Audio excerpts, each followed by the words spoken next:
While speaking in front of a major teachers union in Houston yesterday, while you tried to create safe and welcoming places where our children can learn, want to ban assault weapons, and they want to ban books. Extremists attack our freedom to live safe from gun violence. Trying to put our teachers in a position to be better equipped to protect their kids. I feel really safe knowing that, and if there's like an incident that does happen, that they'll be able to like protect us. Be at the mercy of, somebody that's intent on doing harm. Harris criticizes extremist proposal. Kamala Harris recently took a stance against what she terms as extremists' proposals, specifically the idea of arming teachers in classrooms. She voiced her disapproval during a speech, highlighting the inconsistency she sees in advocating for armed teachers while simultaneously refusing to pass what she calls common-sense gun control laws. Harris emphasized the pressing need to ban attack weapons to protect younglings and ensure safer learning environments. Harris pointed out the contrast between the safety measures she proposes and the actions of those she labels as extremists.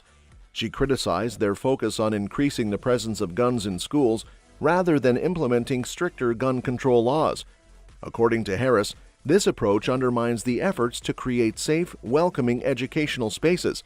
She argued that such measures not only compromise the safety of students and teachers, but also reflect a misplaced sense of freedom that disregards the broader implications of gun violence. She framed her argument around the concept of freedom, suggesting that true freedom includes the right to live without the fear of gun violence. This, she contended, is a fundamental aspect of American life that needs to be protected through sensible legislation. The vice president's comments sparked debate, with supporters praising her courage to confront the gun lobby and push for necessary reforms. They agreed with her view that allowing more guns in schools is a misguided solution that overlooks the root causes of gun violence. On the other hand, her critics viewed her stance as an infringement on Second Amendment rights, setting the stage for a heated discussion on the balance between safety and freedom. Opposition deems Harris deceptive. Critics of Kamala Harris argue that her stance on gun control is not only misguided, but also deceptively framed to undermine Second Amendment rights. They contend that Harris's emphasis on the freedom to live safe from gun violence is a calculated move to restrict the constitutional right to bear arms. According to these opponents, Harris's portrayal of safety and freedom is fundamentally flawed and misleading.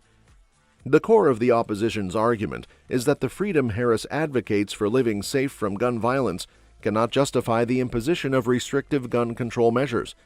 They assert that true freedom includes the right to self-defense, which is enshrined in the Second Amendment. Critics highlight that Harris's narrative creates a false dichotomy between safety and gun ownership. They argue that the freedom to protect oneself and one's family is a critical aspect of American liberty. According to them, Harris's approach ignores this essential component of freedom, instead presenting a skewed version that prioritizes government control over individual rights. This, they believe, is a deceptive tactic aimed at garnering support for gun control while sidelining legitimate concerns about self-defense and constitutional rights. Opponents argue that Harris's framing of the issue is designed to manipulate public perception. By positioning herself as a defender of safety and painting gun rights advocates as extremists, she avoids addressing the valid points raised by her critics. This, they claim, is a strategic move to discredit the opposition without engaging in meaningful debate. The critics see this as a classic political maneuver to sidestep substantive discussions on the merits and drawbacks of proposed gun control measures. The opposition views Kamala Harris's stance on gun control as a deceptive attempt to undermine Second Amendment rights. They believe her emphasis on safety is a cover for restricting individual freedoms and accuse her of using manipulative tactics to sway public opinion. This perspective underscores the deep division in the debate over gun control, highlighting the challenges in finding common ground on this contentious issue. Extremist label avoids debate. One of the most contentious points in the gun control debate is Kamala Harris's labeling of Second Amendment supporters as extremists.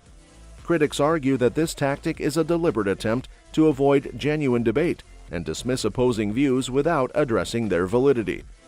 By branding those who support gun rights as extremists, Harris effectively sidesteps the need for a nuanced discussion on the complex issues surrounding gun control. The use of the term extremist is aimed to polarize the conversation, framing it as a battle between reasonable, safety-minded individuals and radical, uncompromising gun advocates. This framing simplifies the issue, reducing it to a black and white dichotomy that overlooks the many shades of gray in the gun control debate. Critics argue that this approach is intellectually dishonest and undermines the potential for constructive dialogue. Labeling opponents as extremists also delegitimizes their concerns and experiences. Many gun rights supporters argue that their stance is based on a deep commitment to personal safety and constitutional rights. They believe that the right to bear arms is a fundamental aspect of American freedom, essential for self-defense and the protection of liberty. By dismissing these concerns as extreme, Harris and others who use this rhetoric ignore the legitimate fears and motivations that drive the pro-Second Amendment movement. This tactic also fosters an environment of hostility and division. When one side of the debate is labeled as extreme, it becomes difficult to engage in respectful and productive conversations. Instead of seeking common ground or understanding differing perspectives, the discourse becomes increasingly adversarial. This polarization hinders the development of effective policies that address the root causes of gun violence while respecting constitutional rights.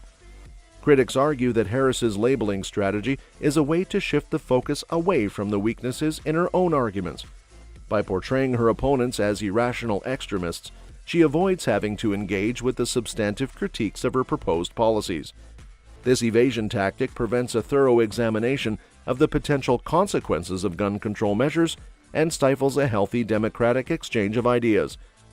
The use of the extremist label in the gun control debate is seen by critics as a means to avoid genuine debate and dismiss valid concerns. This approach polarizes the conversation, delegitimizes opposing views, and hinders the development of balanced and effective policies.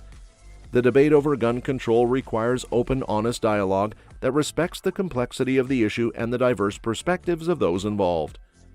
Armed teachers example cited.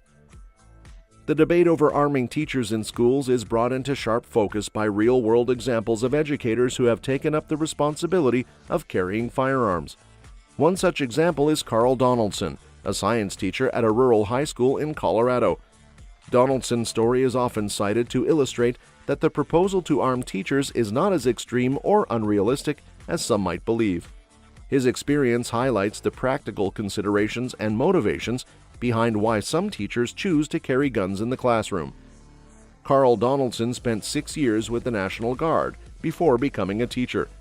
In his rural Colorado community, law enforcement response times can be as long as 25 minutes. Faced with the possibility of an active shooter situation, Donaldson decided that arming himself was the best way to protect his students. He volunteered to carry a firearm in class, not out of a desire to act as a vigilante, but to ensure that he could respond quickly and effectively in the event of an emergency.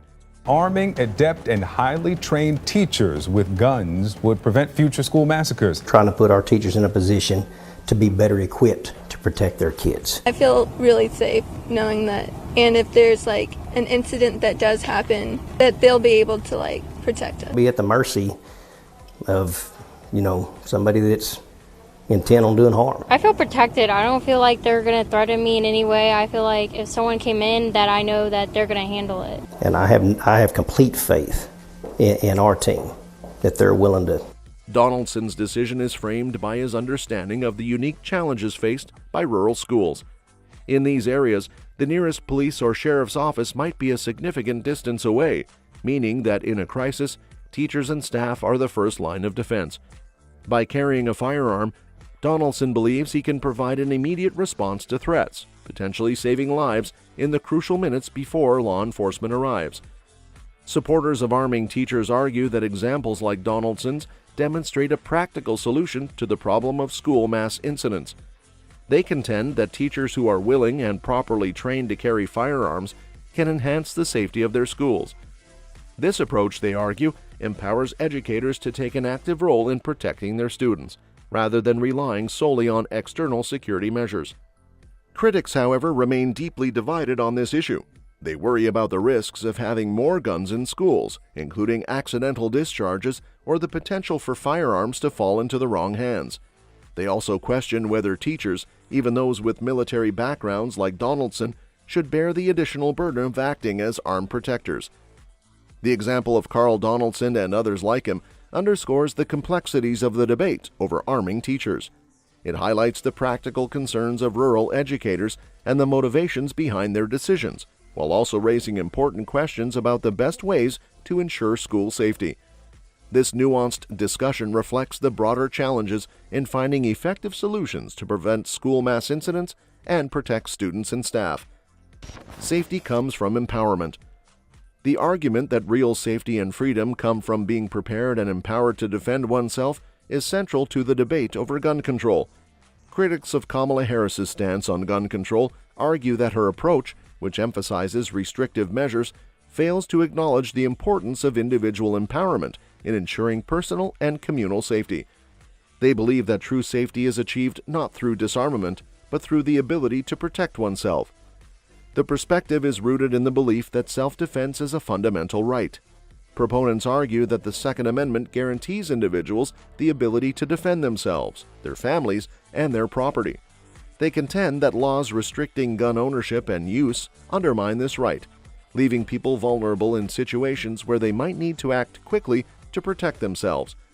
Empowerment in this context means having the means and the training to respond effectively to threats. This includes the right to carry firearms and the responsibility to use them wisely and safely. Advocates argue that an armed and prepared citizenry is a deterrent to crime and violence. They believe that when individuals are equipped to defend themselves, they are less likely to be targeted by criminals, who often seek out easy victims. That's all for this video, folks. We'll see you next time.